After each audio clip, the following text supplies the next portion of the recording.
Welcome to Distrust and Disparities, Dismantling Black Health Disparities podcast. We examine health disparities that disproportionately affect Black women and Black families. In addition, we amplify organizations and individuals working to dismantle racist health practices and systems to improve health outcomes for marginalized communities. I'm your host, Jasmine Moore, a registered nurse, and I'm joined by my good friend and co-host, Camille White. Parkinson's disease and Alzheimer's disease can start 10 years before your first sign. So we're seeing the middle of the disease. We're not seeing the beginning of the disease.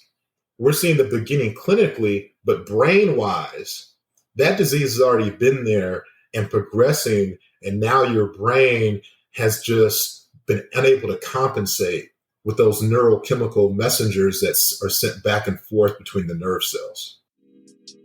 In this episode, we interview Dr. Jerome Lisk, an African-American dual board certified neurologist with a subspecialty in movement disorders. Dr. Lisk educates us about common misconceptions in neurology, discusses systemic issues related to accessibility, and new medical tests being developed to diagnose patients earlier. Welcome back to another episode of Distrust and Disparities. We are excited to be back. This week we are joined by Dr. Jerome Lisk, who is a dual board certified neurologist with a subspecialty in movement disorders. We are looking forward to our conversation and discussion, and also learning more about his role and how he addresses health disparities in his field. And neurology lags drastically behind other specialties in attracting Black medical students. Approximately 8% of medical students in 2019 in the U.S. were Black, and approximately only 3% of the neurology workforce is made up of Black neurologists. The field is majority white men, and that does not reflect the communities that we serve. We know for a fact that diversity amongst neurologists and other fields is important for delivering optimal health care. Research has shown that increasing minority representation among healthcare workers can lead to better outcomes for minority patients and overall everyone in general, because it increases factors such as cultural competency. And additionally, research also shows that Black patients have poor access to neurological care and worse neurological outcomes across subspecialties, including stroke, epilepsy, Parkinson's disease, dementia, headaches, and other neurological conditions. So let's jump into our discussion with Dr. Jerome Lisk. To start off the conversation, we wanted to start off with an icebreaker. We wanted to ask you about your first encounter with a medical injustice or health disparity. It could be something you or someone close to you experienced, or something you've read about that really stuck with you. Well, thanks for having me. Glad to be on your podcast. And that is a great question. So I think that my first experience with health disparities is probably just kind of growing up in Inglewood, California, where, you don't really necessarily realize it because people kind of, when you're growing up, your family, whatnot, my family really didn't go to the doctor unless you kind of had to, something was wrong. Mm-hmm. And you weren't really, there wasn't, going to the doctor, there wasn't that necessary education and whatnot about what to do for certain things as far as prevention. So I guess my first, I was kind of in a silo where you didn't really go, you're younger, you don't really go to the doctor very much. And so you don't really have that experiences until you get older. And then when I became a doctor, actually even at medical school, going into certain clinics, you could see that a lot of times I felt the white doctors probably didn't spend as much time with the patients when you were in a clinic where they're really more like minorities. And then you do another rotation in medical school when you go to another city or neighborhood nearby where it's a predominantly white community. And then, it seems like the facilities are nicer, the nurses and the front staff are more interactive and not as rushed. And so just quick with responses, okay, fill this out, sit here. More it's like, hey, how you doing? With smiles. And so you kind of see that before you even see the doctor. You see that, you hit the door and the atmosphere is probably not as welcoming and as warm.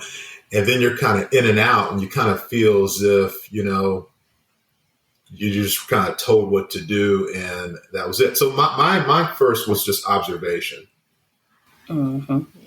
Yeah, and I have a similar experience. I started doing travel nursing and just seeing the differences between an urban hospital, working in a rural environment, and then also working in like a wealthy neighborhood in Connecticut. The bedside manner is completely different in how they speak to patients and things like that. Right. Setting staff expectations. Yeah, setting staff expectations. Staff expectations are set in nicer clinics or areas where it's more predominant, where there's the it's a upper middle class or middle class neighborhood. So the socioeconomic differences in those neighborhoods in the clinics, I think the staff has set certain expectations of how they behave and how they cater to patients. Mm-hmm. Mm-hmm. Yeah, it's crazy. People are coming to be cared for. It should be the same across the board. It's crazy how the differences are very stark contrast. And we'll move on. We just want to talk about your career. And as we mentioned, you're a dual board certified neurologist and your subspecialty is in movement disorders. And can you explain to our audience what the field of neurology is? And I know when I think of movement disorders, the first disorder that comes to mind is Parkinson's disease. But Could you also tell us what other conditions are classified under movement disorders? Yeah, so that's great. So let me start off first by saying how you become a neurologist. You go to medical school, right? You do rotations. The majority, those statistics you mentioned, the reason that is because the majority of medical schools don't require medical students to even go through a neurology rotation. Wow. So you could go through medical school and never even interact with when you interact with neurologists, but you can never be on a neurology rotation. Mm-hmm. That's the first thing. So say you're lucky enough to have one of these rotations, or let's say you just figured you just want to be a neurologist, you had no exposure. Then you graduate, you go through something called a match where you apply to different programs. You get, that program matches you high, and you match that program high, then you match each other. And then you will go into the neurology residency program. So the first year is going to be an internal medicine or transitional year. And then the next 3 years is basically your neurology residency. So neurology is a study of the brain, the spinal cord, and all the nerves that come out of the spinal cord. Okay, so the central nervous system is the brain and spinal cord. And when nerves come out of the spinal cord, that's called the peripheral nervous system. So these are big diseases like Alzheimer's disease. Also seizures. We know people have epilepsy, people have headaches, things of that sort. Now, the heart has an electrical system, the bladder has an electrical system. So technically, if we were talking about every nerve that went to every organ, we would be every doctor, right? We'd be a GI doctor and a cardiologist. So we have to kind of separate it a little bit to the diseases that originate from the nervous system. And so that'd be the difference there. And then you say, okay, well, I don't want to just see every neurological disease. When I was in neurology residency, I liked stroke. or I liked headache or epilepsy or ALS or Parkinson's. So then you choose what they call a fellowship. So after you graduate from your residency, then you get to choose to do a 1 or 2 year fellowship. And that fellowship can consist of just straight clinical, or you could do a 1 year clinical and 1 year research, or you could just do 1 year of clinical. And so that comprises of you just going to the clinic and seeing just those type of patients all the time, And so that's how neurologists will become subspecialists in different fields. And so movement disorders, Parkinson's disease, Huntington's disease, restless legs. The one thing people think is that all Parkinson's disease is just Parkinson's disease. So Parkinson disorders, Parkinsonism, and Parkinson's syndromes are all synonymous, and that's an umbrella term, okay? Mm-hmm. And so under that umbrella, you have Parkinson's disease, you have Lewy body dementia, you have multiple system atrophy, you have corticobascular degeneration, progressive supranuclear palsy, and other Parkinson disorders. So Parkinson's disease is just one of many Parkinson disorders in a family of disorders. And so restless legs, chorea, and there's a hemifacial spasm, tardive dyskinesia you see on TV, those medications used for tardive dyskinesia, those are all movement disorders. Are there any sort of myths or misconceptions about neurology or even about the movement disorders you talk about? I would even say, at least for us and what you just talked about and told us, not understanding the whole umbrella term that is Parkinson's. But can you speak to any myths or common misconceptions? Well, the first misconception is that people think is whenever I've told someone early in my career, I would, you'd be at a restaurant or someplace or a social gathering, you say, I'm a neurologist. And immediately someone's eyes lights up and says, oh, wow, you operate. I'm like, no, I'm not a neurosurgeon. I'm a neurologist. They think you're cutting into someone's brain. Yeah, I kind of mess with the neurosurgeons sometimes. I love them. They're okay. I make little jokes. I say, we think with our brains. Neurosurgeons use their hands. They're mechanics. We are the cognitive specialty. We kind of diagnose things for them and give it to them on a silver platter. Stuff like that. But so one misconception is that people don't know the difference between neurologist and neurosurgeon. Mm-hmm. And when you're in the hospital, the nurses just say call neuro. And then they'll call us instead of neurosurgery, or they'll call neurosurgery instead of neurology. That's one thing. But people really don't know what neurologists do.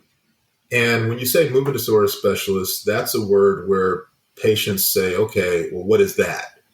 And that's basically the study of any disease that causes abnormal movement. So too much movement or too little movement.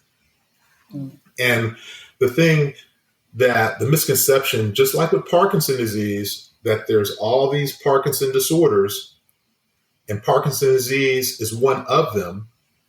The problem is when they was first discovered Parkinsonism, by James Parkinson's discovered it, 1817, shaking palsy essay. He saw 6 patients walking down the street and described these patients. Well, they thought that was it. There was only one disorder. But then as time went on, we start discovering there's many other different types of Parkinson disorders. So what you see on TV, the media does a kind of a disservice to that, because the only thing they'll put up, they'll talk about Muhammad Ali, Michael J. Fox, but they won't talk about the owner or previous owner of the Washington Wizards. His father had multiple system atrophy, which is a Parkinson disorder. Patients will ask me frequently, well, what's the difference between Alzheimer's and dementia? Once again, dementia is an umbrella term. It's a family.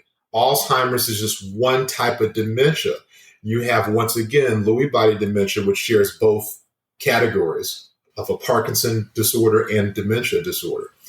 Then you have dementia from B12 deficiency that everyone usually will call Alzheimer's disease, because primary care doctors frequently may not check a B12 level.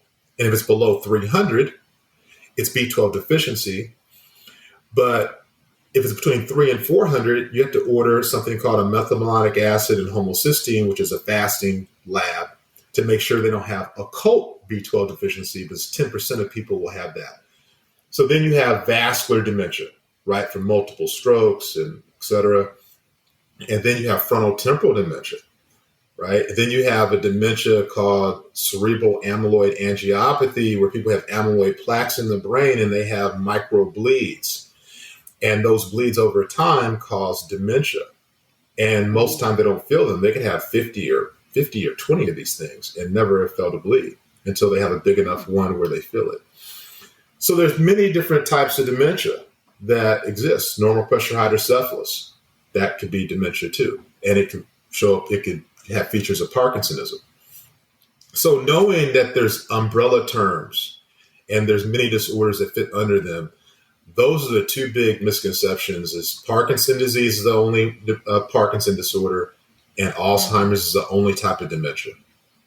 Yeah, I'm so glad you brought that up and broke that down, because even I get confused and wouldn't know this. So I'm glad that our audience is learning this as well. And we wanted to ask, what does your day-to-day look like in your practice as you're seeing patients and things like that? If you could talk to us about that. Yeah, sure. So, I try to get there about half an hour early to go through my inbox. My medical assistant will fill prescriptions. And so anything that she can't do, she'll send to me, answer questions, looking at, MRI reports. And as a neurologist, you connect with the imaging center and you get to know these neuroradiologists, and you kind of want to look at all your MRIs. After a few years of being with the same person, you get to know their style. Then you kind of know which ones you really need to pull up. So do that first. 9:00 I start. Follow-up patients are about 15 or 30 minutes, depending on how much time we think they need or how complicated we think they are. And then new patients are always an hour. And so we try to put, new patients in the morning and follow-ups in the afternoon. Occasionally I program deep brain stimulators. So deep brain stimulation is where an electrode is placed in the brain, and that electrode will stimulate certain parts of the brain to reduce the symptoms of Parkinson's disease, and a different part of the brain for essential tremor. Now, they use this for epilepsy and obsessive compulsive disorder also, but I program deep brain stimulators for Parkinson's disease and essential tremor. And patients, there's another misconception. Patients will think when I say deep brain stimulator surgery that you're going to cut their brain open, fillet them open, and it's going to be an hour, like you see on TV. This is like stereotactic. Stereotactic is like similar to when they used to cut people open to take out a gallbladder, but now they use the scopes. Well, this is kind of like that, but they make a little tiny hole, and it's about the size of a nickel in the skull, and they do a lot of the computer planning and the whole surgery on a computer. And we use Brain Lab, and so when you come in, everything's done. They put a protractor on the head. There's a holder there. It's pointed at the target. The computer already gives you the XYZ coordinates. And then when a neurosurgeon sets it up, he steps back and does nothing, but just watch. He either comes around and operates the remote, or if there's a neurologist, the neurologist is actually doing the surgery and operating the remote by lowering that electrode down into the brain, looking at the nerve cell sound and waveforms on a laptop. And we get down to the target, we wake the patient up, and we basically can test them. Now, I used to go in the OR and do that. That's called, you just kind of monitoring the neurophysiology, or we call microelectrode recording. So I don't do that in the office. We're not opening people up there. But I program these patients about a month after they have surgery. Also, I give botulinum toxin for cervical dystonia, which is an abnormal muscle contraction that can hold your neck in a certain posture. it could be painful or painless. It could cause deviation of the head. And so we'll do that hemifacial spasm, where the one side of the face will spasm because there's a compressed nerve that's coming to the face that controls your facial expression. That nerve's being compressed by a blood vessel, usually. So we'll do that. Sometimes there's something called blepharal spasm, where people shut their eyes like this. They're constantly closing. You may see some people that are kind of close their eyes kind of tight, or they blink more frequently. Mm-hmm. Well, that's a disorder where those muscles around the eye, that muscle around the eye is called orbicularis oculi, and it's tasked with closing your eyes. That's all it does. And the brain will send a signal, like dystonia is where the brain sends a signal to the muscle, but it's like the telephone game where the muscle, where the message going up is not the message that was supposed to come down. And so the muscle will contract when it's not supposed to contract, and we get botulinum toxin for that as well. And so I stop about 5 p.m. and Friday I use for administrative days and research. And I also teach residents because I'm a assistant professor at University of Texas, North Dallas. And so we have residents in the hospital. I'm on call, and sometimes they come by the office. And also research assistants will come by the office to observe. Wow. That sounds like a busy week. We just wanted to talk about like all the things that you do and all like the different type of neurological disorders that you see. Yeah, seems like a really, really busy day. Have you checked out our website? There you can find all of our episodes and show notes. You can even listen directly on the site and catch up on any previous episode you may have missed. You can read our bios and see what we're up to. Also, we made it even easier to contact us. Just fill out the form on our homepage and click submit. We invite you to recommend guests and topics we should feature. So what are you waiting for? Go check us out at distrustanddisparities.com.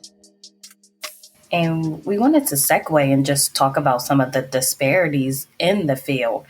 And like we said before, currently in the U.S., there's a shortage of neurologists. The number of patients that need to see a neurologist far exceeds the number of available neurologists. And then when we take a deeper look, research shows that Black and Hispanic people are less likely to see a neurologist in the office or as an outpatient compared to white people in the U.S. And Black people with neurological conditions such as Parkinson's disease or stroke were more likely to be cared for in the hospital emergency department and had more hospital stays compared to white individuals. And could you elaborate on this disparity of lack of access and or utilization?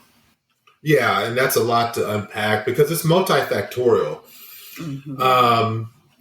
People could say, well, it's just that, there's health literacy, number one. Mm-hmm. And so getting exposed, you're at home, you're watching TV, you don't really have a way for information to freely flow to you there's not commercials about health tips and to keep this type of thing on your mind. So health literacy is one thing. So people are learning about checking my blood pressure every day. Instead of thinking, well, my blood pressure was fine at the doctor's office 2 months ago, so it's going to be fine every day. And then I realize their body's changing, right? So that's one thing. Then we have social economic factors where, you may not have, transportation to get to your primary care doctor may send you to a specialist. Say I'm in Dallas, so UT Southwestern. And you may live in part of town where you may have to catch 2 or 3 buses to get to that appointment. And you may not have childcare. So these social economic issues we've had institutional racism in the United States that has put African Americans in a lower social class. And you could talk about this for an hour, going all the way back from the Civil War, how you just can't say, hey, we're just going to let you guys are just free. Okay, bye. You guys are free. Well, no housing, there weren't like people were going to just start hiring ex-slaves. And so you have this generational problem where land was taken, et cetera, and people are starting from ground zero economically and having to build up. And, you basically you're creating, large pockets of poor people within a certain race. And so then African Americans will then have more social economic factors in preventing them from accessing care than other racial groups. A lot of times when patients, they see their PCP and they give them a referral to go see a specialist, because I had this issue with where I work at. Mm-hmm. They had a referral to see a specialist. So then I'm helping them to call. We're waiting on hold for sometimes up to like 30 minutes. And then we have the referral. And then they're like, no, you need to get a new referral to have them put the specific doctor that you want to see. We get that, we call like another place, and then they tell us like the wait is like months out in advance. And sometimes people get deterred, like people are calling on their break, they're calling in between. So something as simple as that process can make it harder, and it all depends on like your insurance. And this is dealing with Medicaid in this situation, so there's like an extreme backlog, and who you're talking to on the phone, they're like, you need to call this, who gave you this number, back and forth. And participants are, people that I work with, they're very turned off, like, it makes them anxious, they don't like that feeling. So that's one big factor of that can lead to why so many people aren't seeing a specialist. Yeah, and some of the key factors you brought up is when you push someone out that far, people may have difficulty getting off of work, like the child care we mentioned, and you mentioned a great thing, insurance. Insurance prices have gone up significantly. I remember when I was able to pay for insurance, I was a single parent, so for my kid and myself, I was able to pay about $300 a month. Now you're paying $1,500 a month. Yeah, they got rid of that plan. They got rid of that plan back in 2007. It was like $300 for an adult and their dependent child. Yeah. Right. That was way back in 2006, 2007, and so now it's like $1,500 if you want to do something like that. So, and then you bring a good point: authorizations. Insurance companies frequently will pick neurologists. They may pick a general neurologist, and they'll send everything to that general neurologist because they know he sees patients fast, he sees high volume, and many times, you have doctors that they're not examining patients, and they're saying, okay, we're going to take care of this one thing. It's all we're going to take care about. We'll talk about anything else, but some of those other things the patient wants to talk about can actually be affecting or lead you to the diagnosis of what they're there for. And in medical school, they tell you 80% of the diagnosis comes from the history. And I've seen plenty of patients come to me and they say, wow, I'm doing a neurological exam. They say, wow, this is the first time I've done this.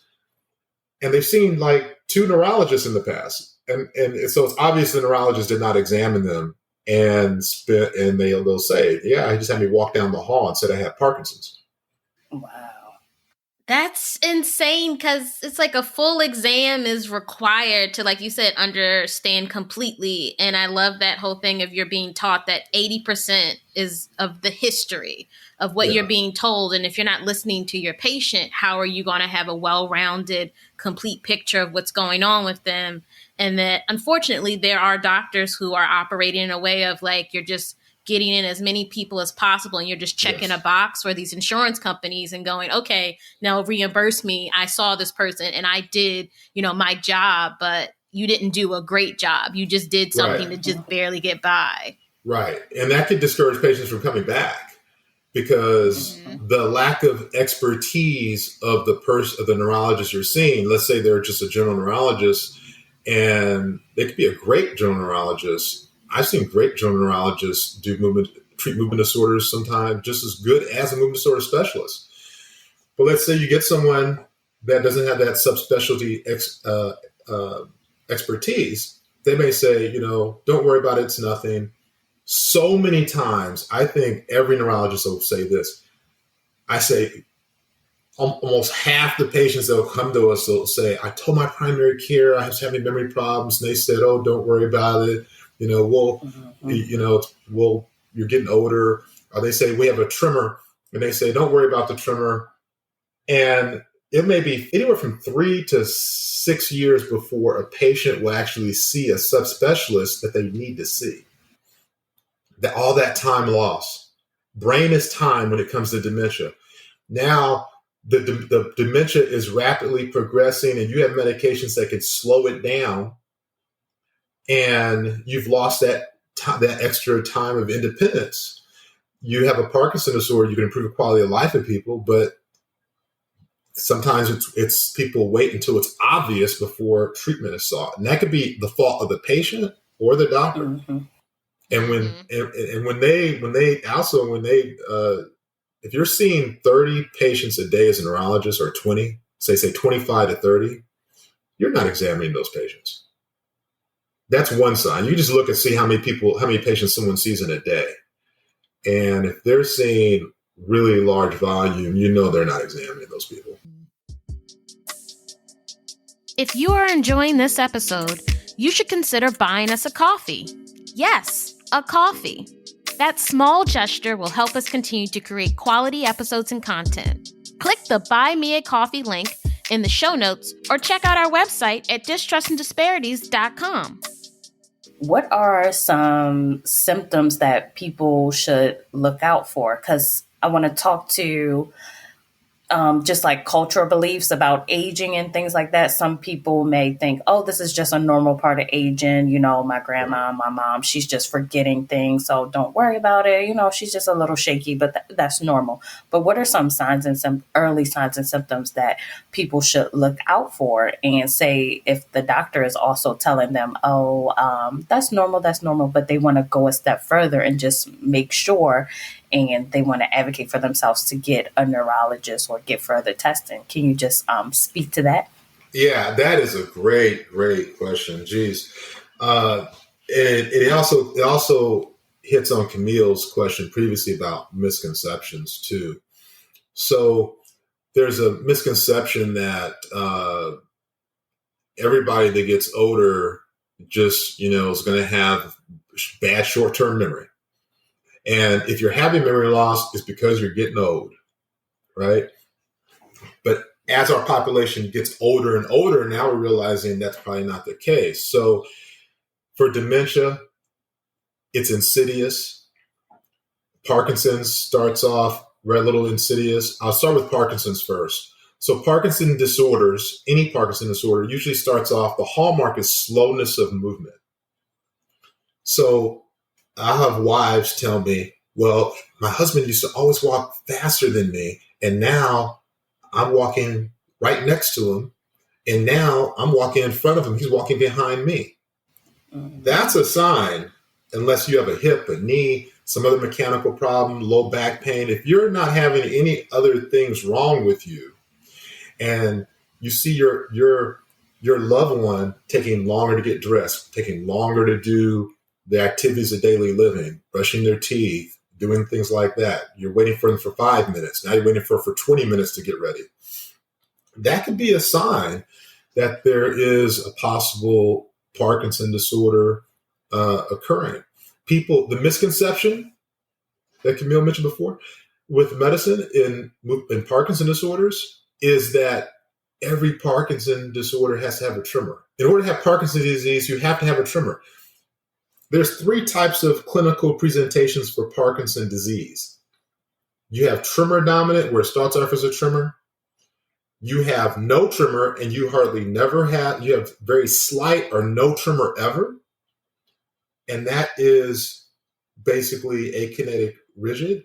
And then there's a mixture. You have tremor and you're slow and stiff.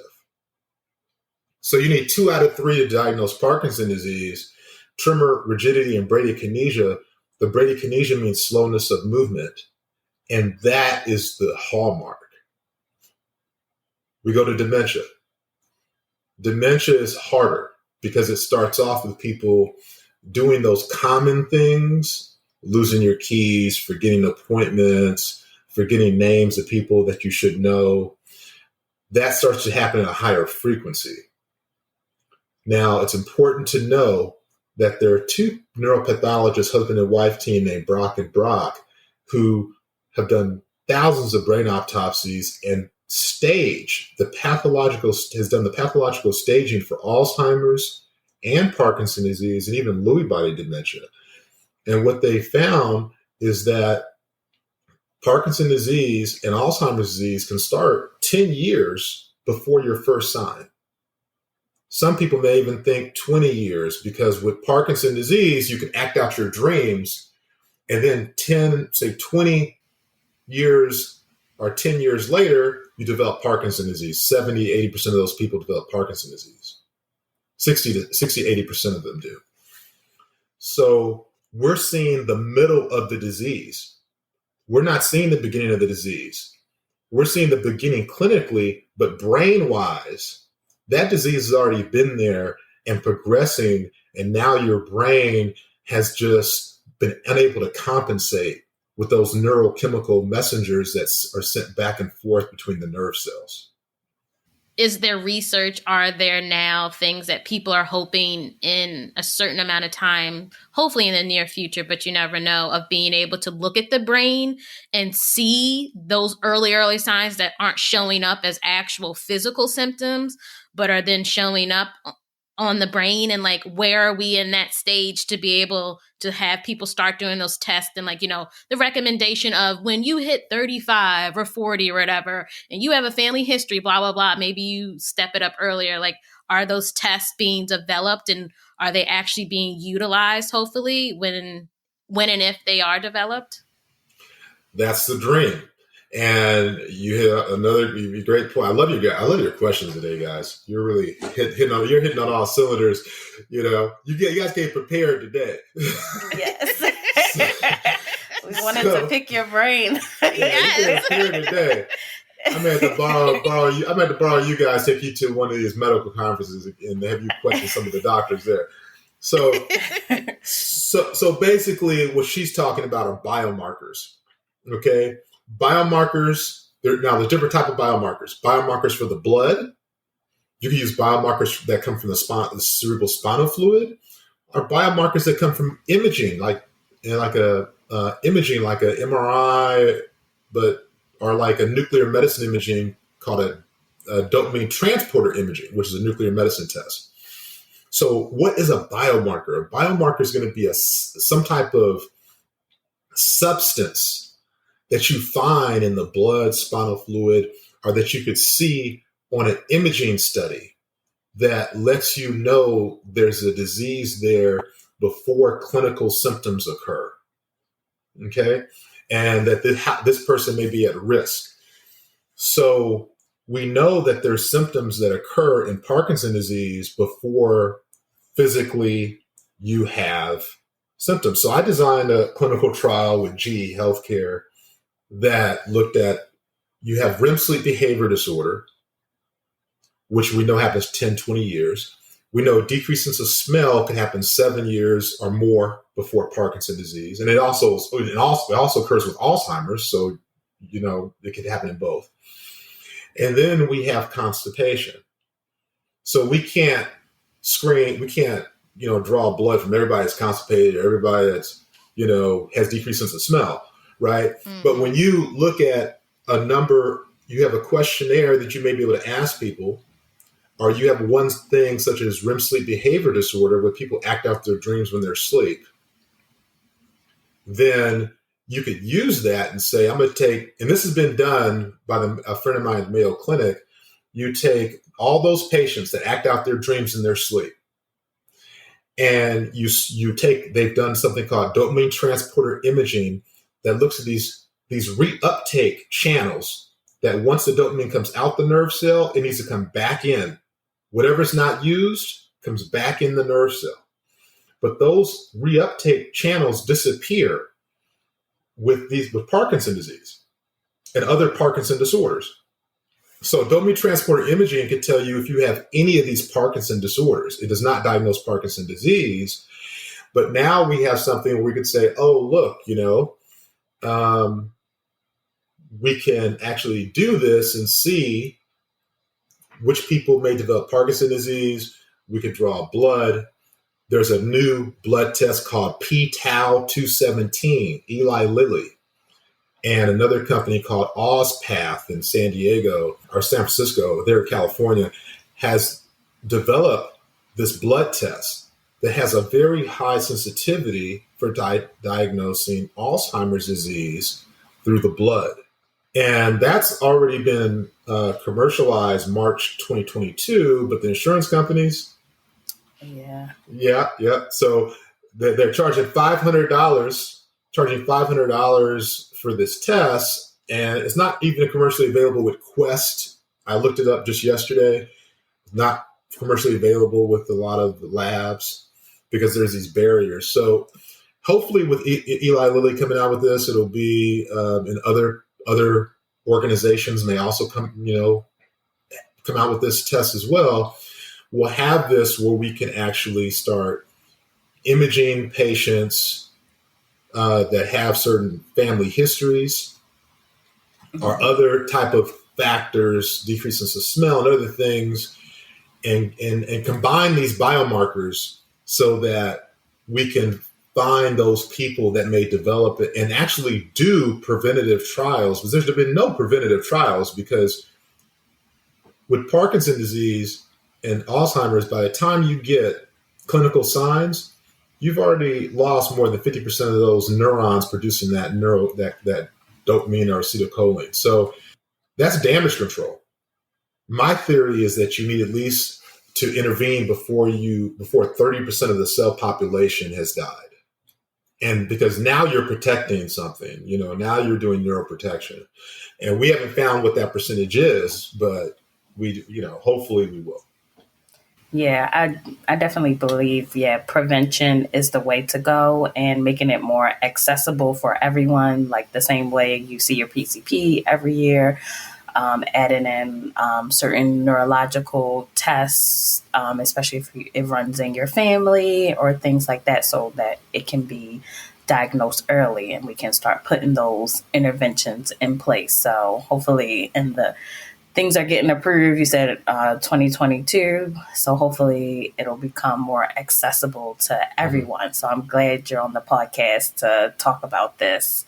Yeah. Also, AI is going to really push things forward, because there's like IBM Watson, there's other AI websites where researchers have put in, they put in something into the AI deep learning to say, find me all the drugs that could possibly work with this, protein, or, give me a list of possible drugs. And so the AI could search thousands and thousands of medications and give you medications that may have applications with certain diseases.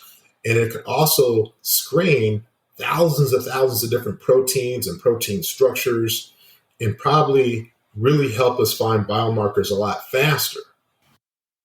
This concludes part 1 of our conversation with Dr. Lisk. Please subscribe and stay tuned for part 2, coming August 18th. Thanks for listening to this week's episode. If you would like to suggest a topic we should discuss or share your own personal story, email us at distrustanddisparities@gmail.com. Don't forget to subscribe wherever you listen to podcasts. Please rate, review, and follow us on Instagram and Facebook at Distrust and Disparities, and on Twitter at DistrustPod.